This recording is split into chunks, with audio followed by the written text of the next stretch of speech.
This is in Japan, and those aren't cherry blossoms. This is Cieza, Spain, and today we are cooking the ultimate countryside pork rib and chicken paella right in the middle of a pink desert. We start with local olive oil and heavy hits of pork, rib, and chicken. The goal here? Intense heat. Look at the bottom of the pan. See that deep brown caramelization building up? That's la marca.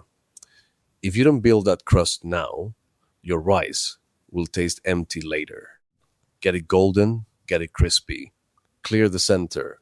Drop your greens right into the pork fat. Now, fresh grated tomato goes in to deglaze the pan. Watch how it lifts all those caramelized meat juices right off the steel. Hit it with sweet smoked paprika.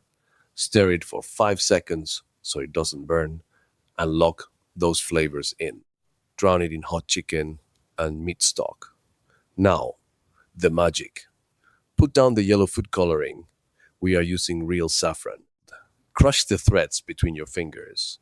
It's going to turn this broth into liquid gold. Let this simmer for 10 minutes so the broth absorbs the spirit of the countryside. Bomba rice goes in. We distribute it evenly across the pan, and now we don't touch it. Seriously, put the spoon away. If you stir this like a risotto, you release the starch, ruin the texture, and break Spanish law. High heat for 8 minutes, then drop it to a whisper for 10. Let the fire do the work. Listen to that. Perfect Socarrat. The smoky pork, the rich saffron, the crunch of the rice. Eating this out here is heaven.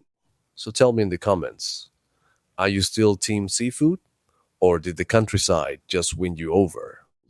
Hit subscribe, and I'll see you in the next valley. Buen provecho.